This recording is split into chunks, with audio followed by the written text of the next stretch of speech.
Helen Warwick squinted against the glare of spotlights pointing at the stage. She couldn't see a thing past them.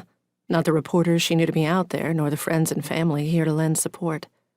She viscerally hated standing in front of a crowd like this, on display like some prize cow.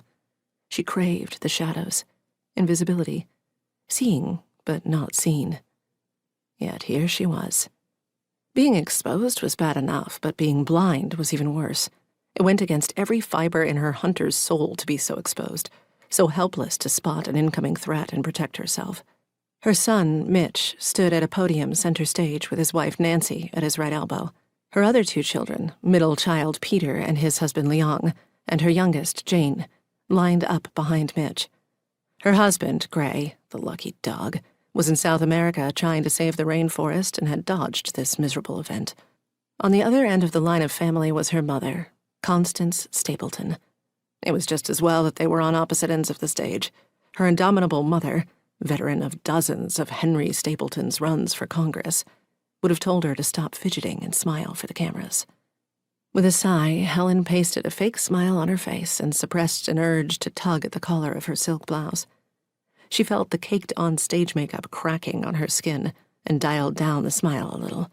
No need to add more wrinkles to her face than she already had. Somebody on the other side of the spotlights called out a 30-second warning before they went live on the local news.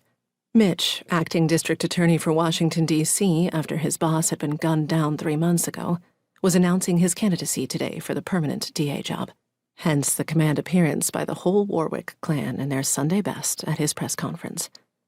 The heat of the lights made Helen sweat under the makeup, and the odd jumpiness she'd been feeling ramped up even more. Pressure built in her chest until she could barely breathe.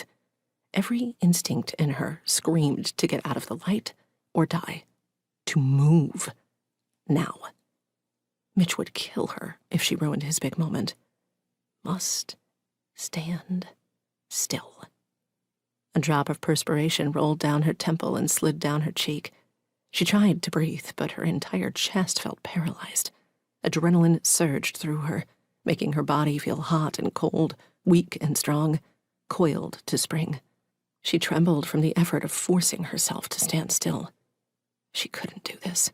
She couldn't stand here exposed and unable to defend herself. Stop it. Stand still. Do not panic.